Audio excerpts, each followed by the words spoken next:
Let's take you now shortly, even as we wrap up news desk, to the Anakazo Bible Seminary.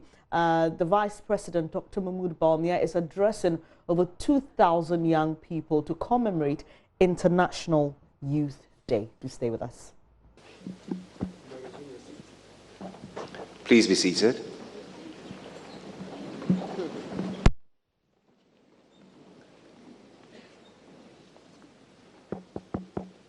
Honourable members, prayers.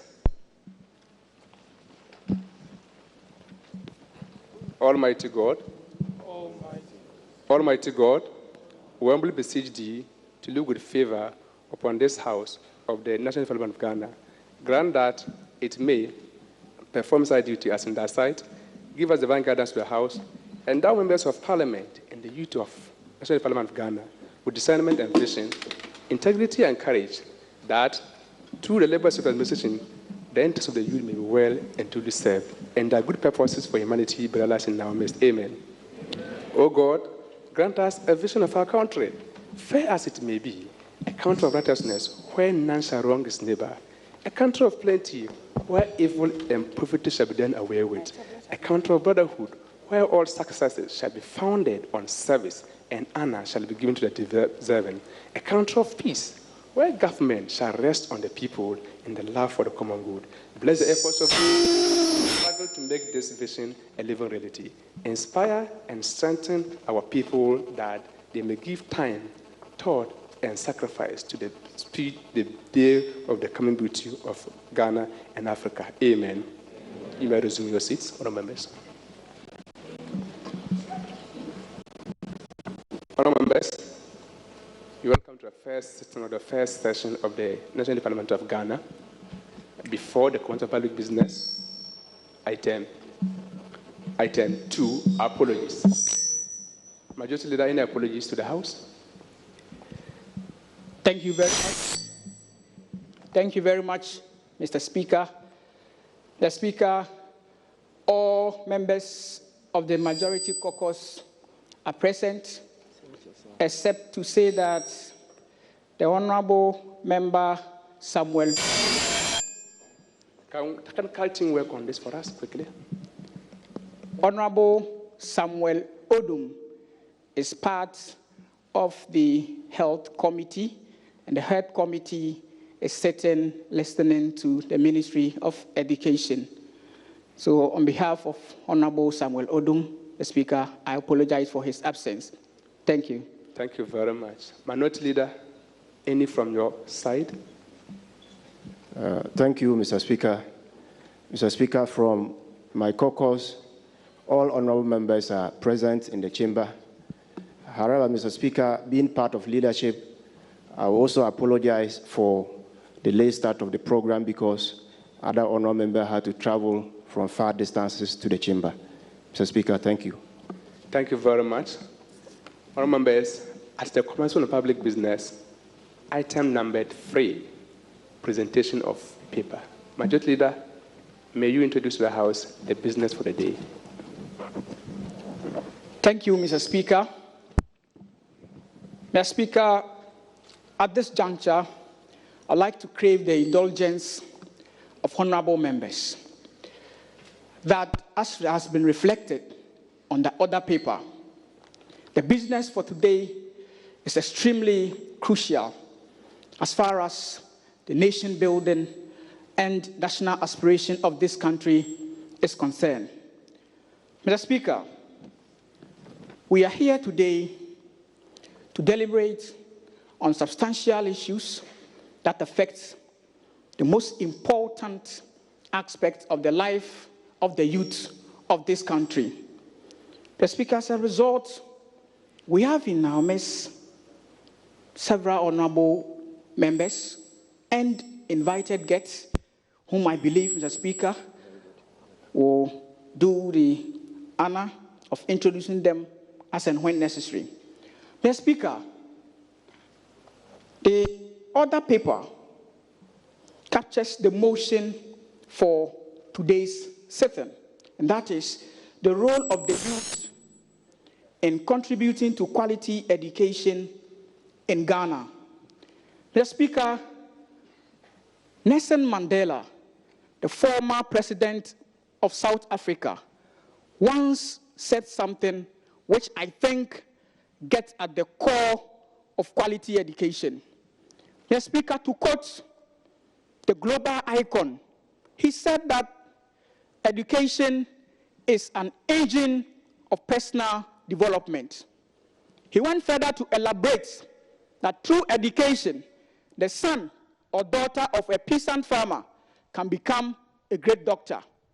Mr. Speaker, he said that through education, the son or the daughter of poor mining workers can become the head of the mine.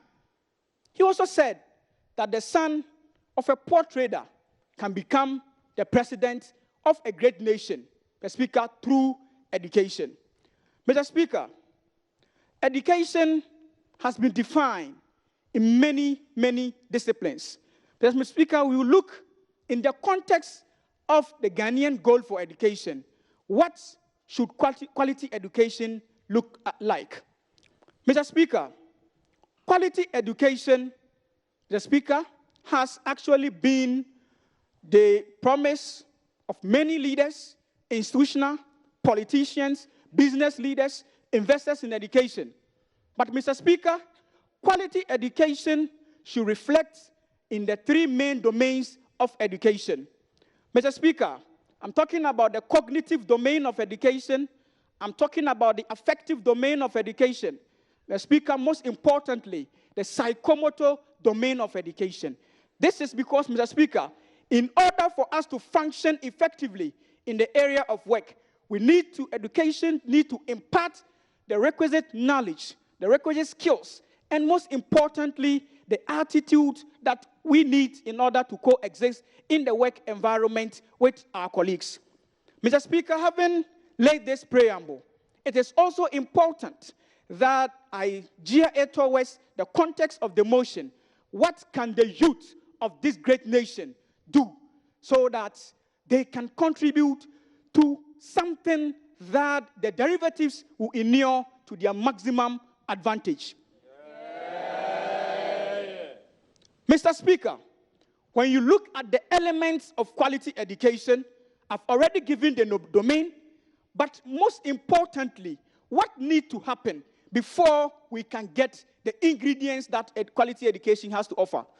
Mr. Speaker, we need healthy children.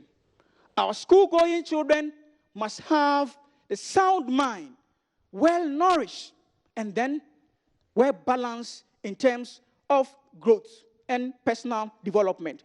Mr. Speaker, the environment where students learn or receive knowledge must also be conducive enough to support learning. Mr. Speaker, the psychological aspect of educators and teachers' affairs also needs to be taken seriously. Mr. Speaker, by rounding up on my preamble, Mr. Speaker, it is important to also say that the youth of this country have taken several significant measures at addressing that. Mr. Speaker, we can mention youth groups who have taken it upon themselves to volunteer and make sure that they send quality education to deprived areas. You're on your feet. Honorable member, you may hold on. Thank you, Mr. Speaker, for the opportunity. Mr. Speaker, I think the honorable majority leader is to move a motion for us to invite the Honorable Minister for Education to make a presentation to this august House. However, it appears he's now doing the work of the Honorable Minister. So, Mr. Speaker, I want to urge my colleague to move the motion for us to invite the Honorable Minister to make his presentation. Thank you, Mr. Speaker. Okay, Majority Leader. Mr. Speaker, may you live long in wisdom. Mr. Speaker, throughout my demeanor, I don't find any aspect of it which suggests that I am not aware of what I'm about to do. But, Mr. Speaker, I made it very clear that due to the gravity and the magnitude of which the motion touches my heart, it's important I lay that foundation. But, Mr. Speaker, going forward, I would like to it is important I finish with one last sentence. Mr. Speaker, I only want to assure you that the members of the majority caucus are poised. Mr. Speaker, we have our intellectual armor on, and we are going to dispassionately contribute to this particular motion. So, Mr. Speaker, without wasting much time, I beg to move that the Honorable Guest Speaker be given the opportunity to do a presentation on the motion. Thank you. Thank you very much. Thank you very much, Honorable Leader. Minority Leader, are you seconding or otherwise? Thank you, Mr. Speaker, for the opportunity. Mr. Speaker, as indicated by the Majority Leader, I wouldn't want to go into the debating of the issues because he was already making a presentation which the minister would do before we go into the deliberations. However, Mr. Speaker, the Minority Caucus seems to have a little problem with the invited guest. I think by the order paper, we invited the minister, the Honorable Minister for Education. Honorable Leader, I'm not cutting you short. You've not been introduced to the guest who is in the chamber. How do you know the guest who is in the chamber to make the presentation? Hello, Mr. Speaker. Mr. Speaker. Your colleague Honorable Member is abstaining. Mr. Speaker, I only want to draw your attention to the fact that it's very important that you keep an eye on the Minority Caucus. It is as if, Mr. Speaker, they have come here already with a prepared note on what is going to happen. How was he able to know, Mr. Speaker, that the invited guest is not, Mr. Speaker, the Honorable Minister of Education, when the introduction has not been done? So they should relax. We are going to help them. If they are not prepared, they should look up onto us. Thank you. Okay, Honorable Leader, you may continue. Hello, Mr. Speaker. It is important to point out that we are no strangers in this country. And as far as the business of this House is concerned, we know almost all the sector ministers and their deputies. So, Mr. Speaker, the person that the Honorable Minister, Deputy Minister that we have filed in, we know her, and Mr. Speaker, she is not the Minister for Education. She is the Deputy Minister for Education. So, Mr. Speaker, we know what we are talking about. Thank you. So, Leader, are you in essence saying that so you will not second that the guest should make the presentation of the motion? Are you saying that the guest should not make the presentation of the motion? Are you not seconding the motion moved by your colleague Honorable Member, who's the Majority Leader?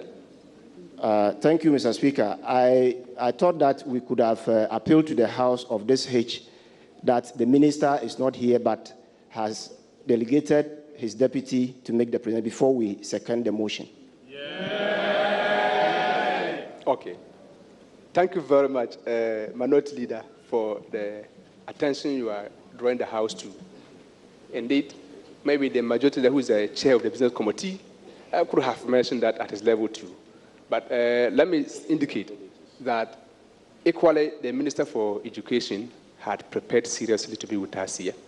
And some other issues came on board, and he's got to attend to those other ones. But the fact is that he has to honor the invitation of the House. And so he has to delegate the Deputy Minister to step into the very big shoes. And I know the Deputy Minister will speak on authority.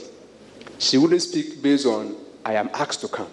But she will speak on the authority, and she'll be available to respond to the issues that will come on board as far as deliberations are concerned here. And so, other members, I would just want to appeal to you that let's see how we can move on with this, no matter what. But we need to see how we can make progress. The fact is that we have gathered here, we must do something as expected. And so, I want to appeal to you, no matter what. I know she is capable enough to deliver as the Sector Minister for Education. So let's look at it and see how we can let sleeping dogs lie, and we'll progress as expected. Honorable Minority Leader, I guess you would want to do this as expected. Thank you, Mr. Speaker. Mr. Speaker, your appeal is well taken by the minority side of the House. And Mr. Speaker, without much ado, I would want to second the motion moved by the Honorable Majority Leader for us to invite the Deputy Minister for Education to make a presentation. Thank you, Mr. Speaker. Okay. Yay. Thank you very much for also seconding the motion. You know, as for leadership, that is how it is. I know you are guided very, very well. You are interested in what we are looking at. So sometimes the hecklings will come on board, but the fact is that you do as expected. We came here for a reason. We must achieve as expected. Honourable members, this sitting is a very important sitting for the young people of Ghana. We have so many people who are here in the gallery to observe and see what we are doing here. We have Nananum who are from this area who are here to see what we are doing. We want to welcome them with our here. Yeah. Honourable members, we also have the counter data for UNFPA who is also here to see what we are doing, and together we can make progress. So let's welcome him as well, and all the staff of UNFPA who are here. Yeah. Honourable members, we have the CEO of NYA, National Authority, who is here with his deputies and his staff, putting things together, make sure we have a successful event. So I think we cannot but welcome them to be part of this whole occasion. Yeah. Honourable members, we also have the Minister for Youth and Sports, who's also in the chamber to observe and see what we are doing. And so we cannot but welcome to especially to this particular sitting. Yeah. Honourable members, we have yet another very important personality when it comes to the country. That's the second gentleman of the land. His Excellency, the Vice President of the Republic of Ghana, is here. He's so passionate about youth issues, and they want to see how we go about our issues, and any support that they can do to make sure youth issues are done as expected. They will want to do as expected. And so I think we cannot but welcome him to the chamber. Yeah. Honourable members, as you are already aware too, we also have the media who are also here, as well as some other school children and school pupils, as well as students who are here. So many people are here in the chamber to observe and see what we're doing. So we can just welcome them too as well. Yeah. Honourable members, so just as has been said already, we have the Deputy Minister for Education in the chamber to make the presentation on the motion that has been moved and then seconded. That's Honourable Gifty Chum Ampofo, if I got the name right. So she's here to make the presentation on the motion, the role of the youth in contributing to national quality education in Ghana. And so, honourable members, let's ensure she takes the appropriate seat and address the House. Yeah. Mr. Speaker, thank you for the opportunity. Your Excellency, the Vice President of the land, Alhaj Dr. Mahmoud Baumia, Minister for Youth and Sports, Honorable Kwame Siawa, Country Director of UNFPA, my old friend. I've not been seeing him for some time now, but today he sought all issues with me today, Mr. Speaker. Chief Executive of NYA, Nananom, Metropolitans, Municipal and District Chief Executives present, the clergy, minority, majority, distinguished ladies and gentlemen, the future of the nation, our youth, our friends from the media, distinguished ladies and gentlemen. Mr. Speaker, I would like to express my appreciation to the House and that of your own office for giving me the opportunity to be here instead of my minister, whom a very important or equally important assignment has taken him out of jurisdiction. Thank you for the invitation, Youth Parliament. The role of the youth in contributing to quality education in Ghana. Let me first congratulate the National Youth Authority and Ghanaian youth on the occasion of International Youth Day.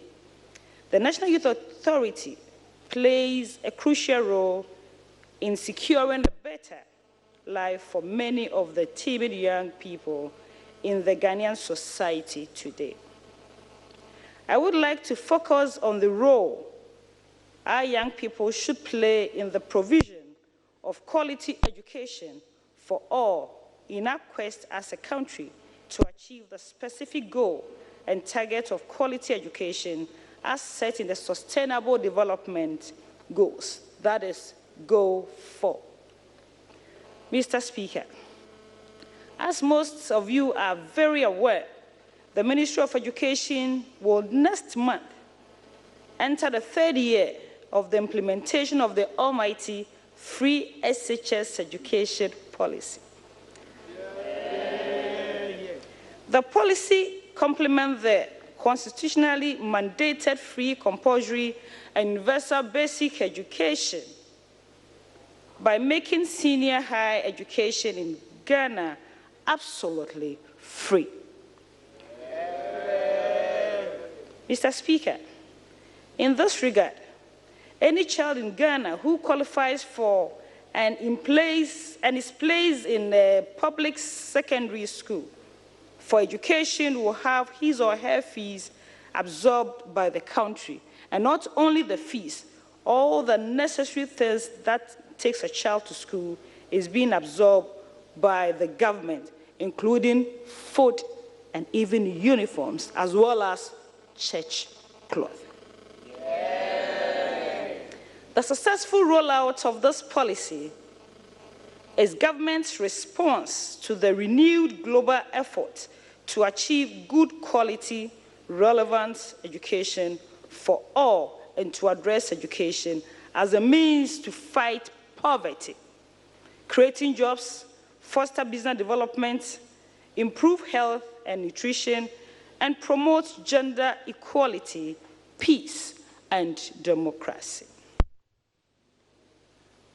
Mr. Speaker, also a new standard-based curriculum will be rolled out from kindergarten to grade 6 or primary 6 in schools next month at the beginning of the 2019-2020 academic year.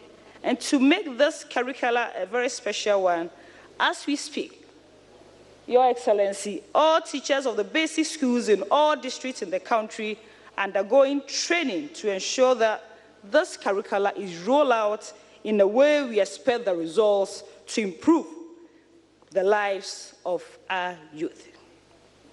Mr. Speaker, this curricula has drawn upon the best practices from all over the world and will focus on making Ghanaian children confident, innovative, creative thinking, digitally literate, well-rounded, patriotic citizens.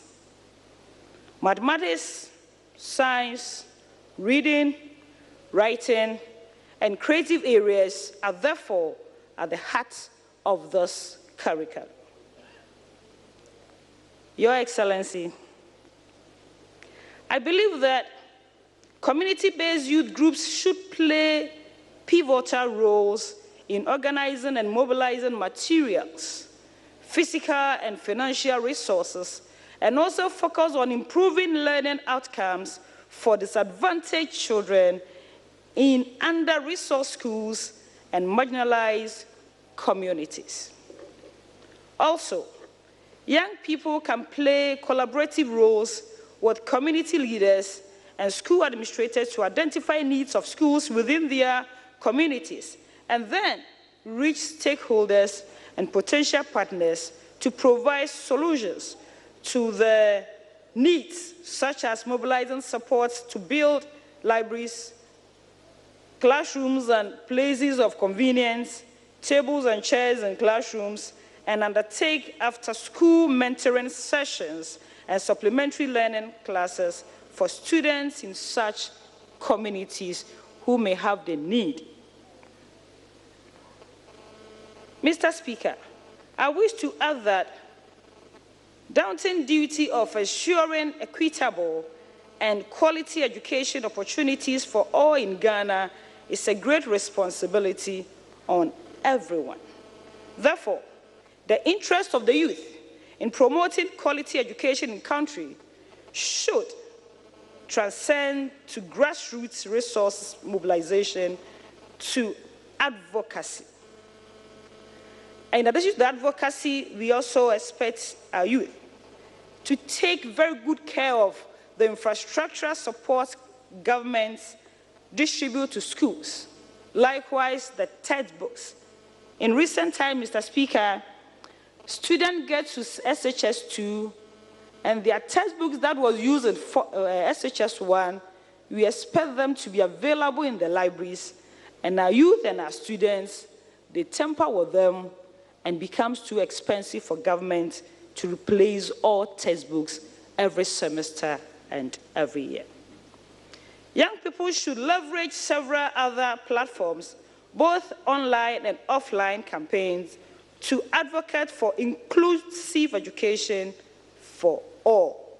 And here, dear young ones, offline and online, not pasting nude pictures and other things that wouldn't be helpful for all of us, because you are our future, and a lot of investment is being made by the country into your future. Mr. Speaker, we cannot achieve all the novel interventions we have introduced to transform Ghana's education if the youth do not play their expected roles. The goal is for youth, young people, especially those at the youth leadership fronts, such as this Youth Parliament and the National Union of Ghana Students, to contribute effectively to national discourse in the education sector through the presentation of constructive alternative education sectors and proposals and awareness creation on government policy intervention in making education accessible to all, irrespective of their socioeconomic circumstances. I wish to call on all youth groups to embark on mass sensitization in communities across the country, especially in hard-to-reach communities, to create awareness on the need to enroll children and keep them in school. And here, Mr. Speaker, our appeal to the youth: whenever we have national service postings, our dear ones, accept to go to the hard-reach areas to ensure that they know what is going on, the need to enroll children and keep them in school. With that, we will transform education and achieve the target of Goal 4, that is quality education, and there's going to be equity as well, because those in the cities and those in the hard-to-reach communities, by your contribution, they would definitely benefit from the education policies of the country.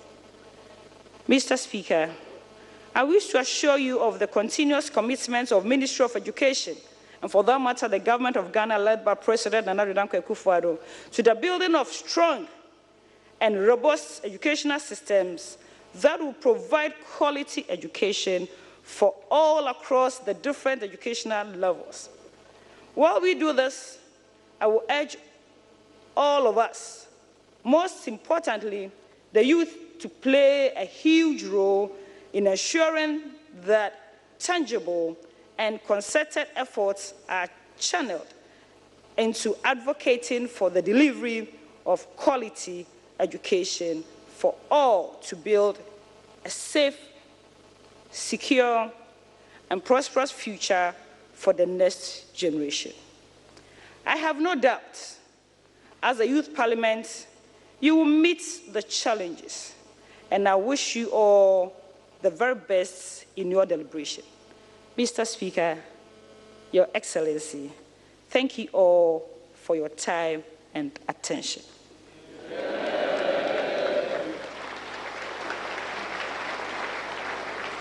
Thank you.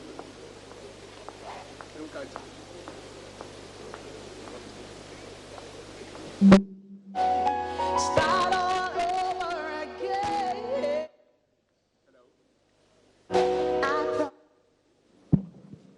Is that one? Thank you very much, Honorable Minister, for the presentation you've made. Majority Leader, what is your initial take on the presentation, and whether you want to move that the House should debate the presentation made by the Honorable guest? Yeah, thank you very much, Right Honorable Speaker.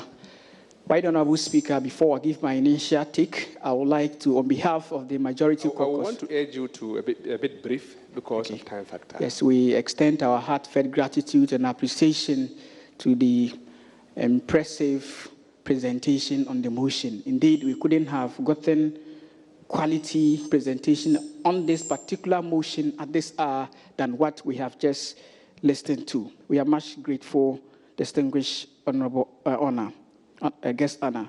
Mr. Speaker, essentially, the presentation is challenging the youth of this country to rise up and, Mr. Speaker, begin thinking critically, analytically, systematically, but persistently and consistently about the problems of education with the important aim of addressing the challenges of education through the utilization of realistic, suitable, and desirable alternatives.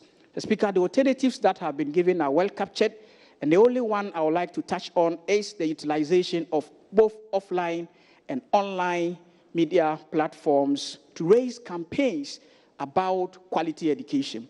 The Speaker, it's a public knowledge that Majority Leader is a strong technology enthusiast. And when I heard about online campaign platforms, it really touches my heart.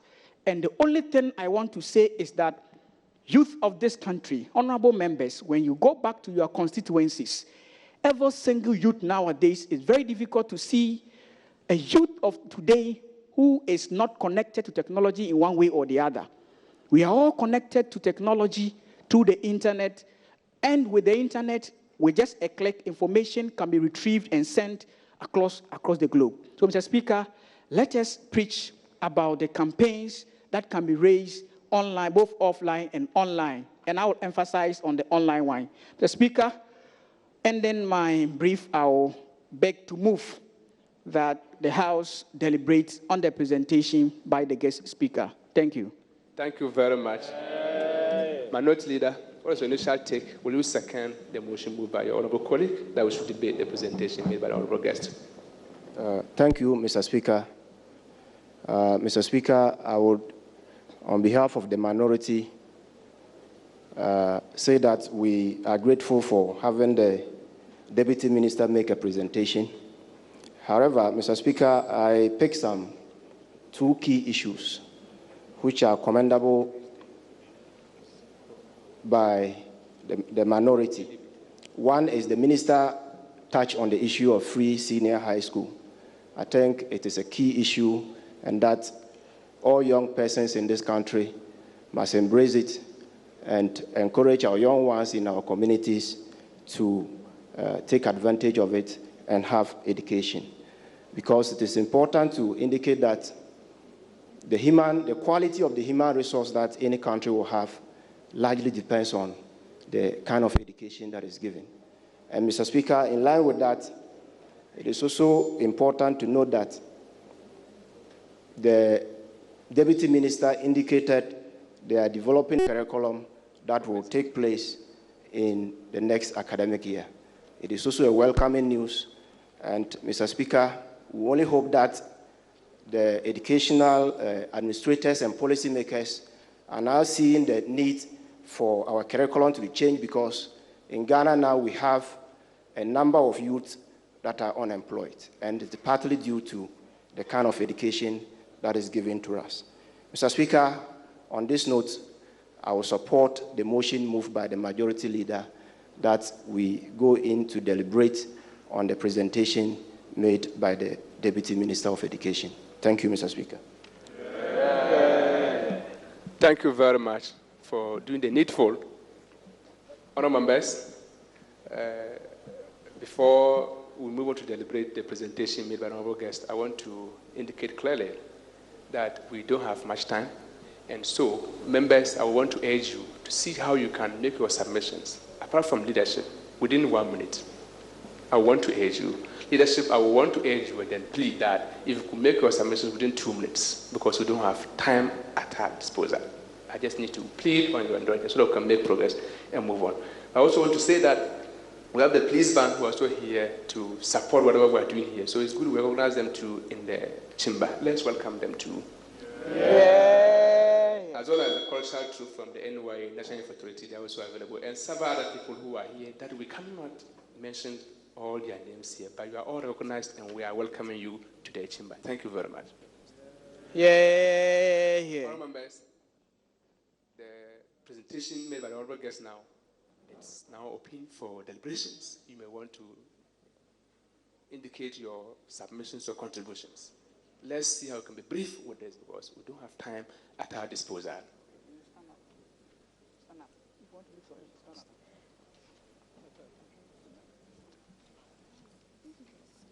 The Minority Chief Whip.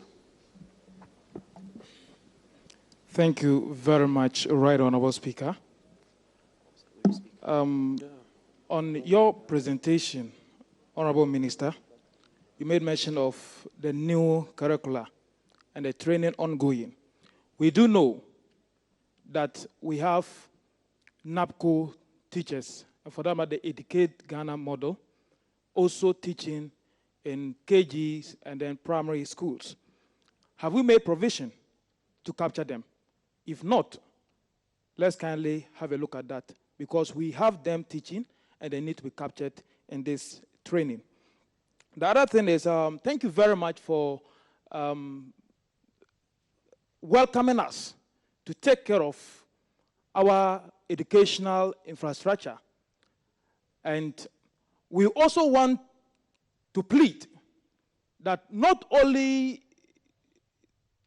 should you involve us in taking care of the infrastructure, but even in positioning these infrastructures, it will be good you listen to the youth of this country. And I'm saying this because you go to some rural areas, you look at their educational infrastructure, and it's nothing to write them about. You come to urban areas, you have a lot of them, and they do not even have use for some of them. So we would like to plead with your honorable office that when we want to go into these things, let's also consult the youth. We have done a lot of engagements with educational stakeholders back at our levels, and we'll be willing to support, say that not only in urban areas, but even in rural areas, we'll have educational infrastructure shared equally. Thank you very much. The time allotted to you. Deputy Majority Leader.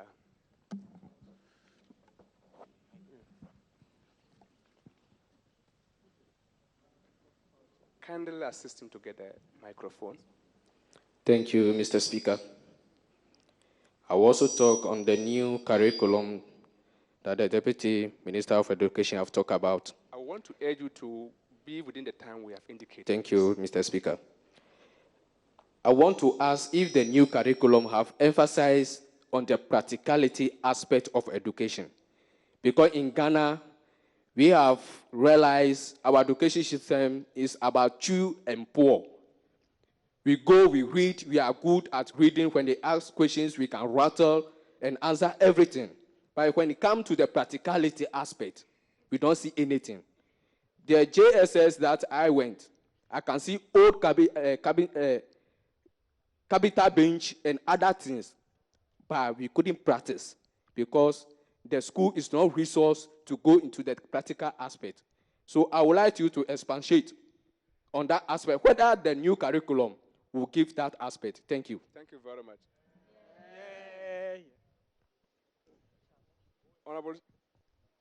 Honorable Sheriff, please welcome them. Good. Honorable Sheriff, at the Majority. Thank you. Thank you very much, Mr. Speaker. If there's any day to be proud of as a youth and as a member of the Youth Parliament, is the day the president launched the free senior high school. If you know, want to urge you to move within the time. yes. 1 minute as a member. Thank you very much, Mr. Speaker. From where I'm coming from in the West, we used to record less than 50% people attending school. But after the free senior high school, we can talk about 80% of our people. And in my community, Mr. Speaker, our only problem is student or teacher to student ratio. For a community like Wichao, who is the regional or the district capital, you go to a classroom and you see about 6 teachers in one classroom. But go to Polema, a community with 1 school, where maybe a lot of things are not there. You see only 1 trained teacher and either a NABCO trainee or that of National Service. Madam Minister, what will your ministry do with this issue, teacher to student ratio? Thank you very much, Mr. Speaker. Thank you very much. Second Deputy Speaker, Honorable Francis. After this, we'll get some responses from the honorable guest, honorable members. Thank you, Mr. Speaker. And I would like to also commend Honorable Minister for his brief submission. That is really insightful, but a quick question for him. For her, sorry. In your submission, you made mention of the United Nations Sustainable Development Goals. And critically, you look at Goal 4, that talks about quality education and all that. I wouldn't really go deep. But let me quickly remind you that the SDGs is mounted on the principle of leaving no one behind. When you come to my community, we have people living with disability.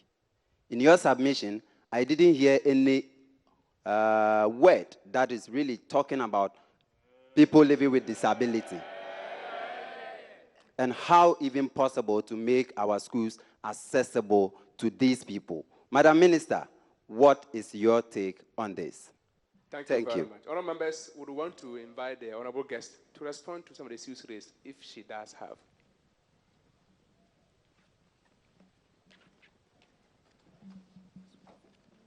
Okay, so Honourable Minister, you may address the members. Thank you very much, Mr. Speaker. Your Excellency.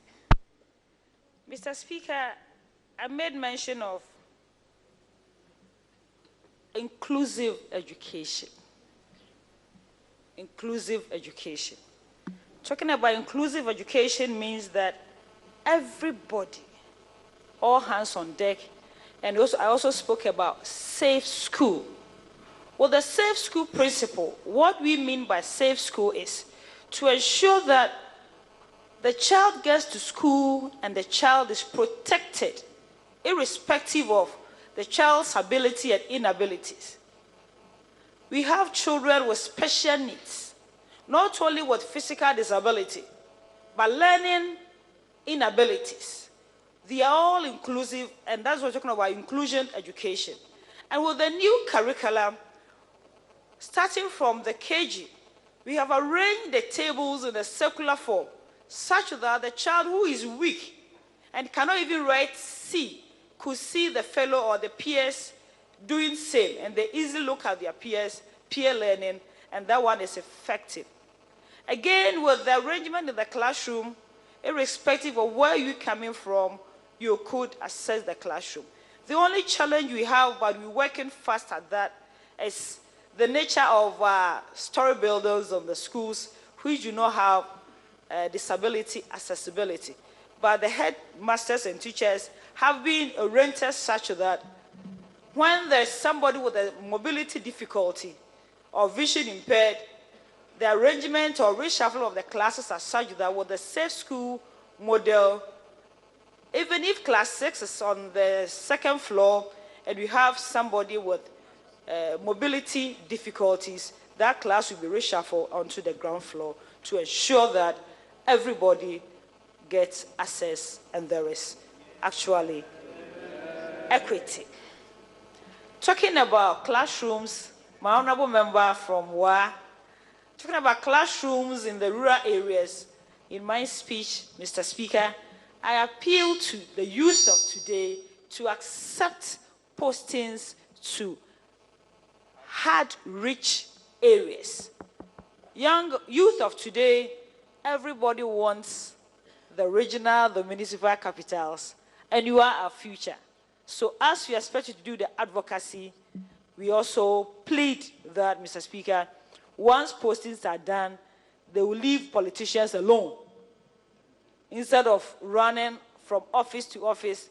Honorable, they've taken me to this village. I don't even know how to get there. The shuttle bus runs once a week. Only one is a market day. All those excuses. That is an appeal that I have for youth of today, Mr. Speaker. Mr. Speaker, another honorable member also mentioned and trying to inquire of the new curriculum. Is it the usual chew and pour? The answer is no, Mr. Speaker. This curricula is very interactive and is standard-based. Standard-based in the sense that we're not keeping the children in school from KG1 till they get to JHS 3 before they write their first external exam. For the standard-based curricula from KG1, kindergarten 1, through to basic 2, that is class 2, they write a standard-based exam or assessment to see how well the curricula is moving on and how the children are picking up, so that we leaving no one behind. No teacher can say that my children are not doing well, because we assume that the children entered KG1 on a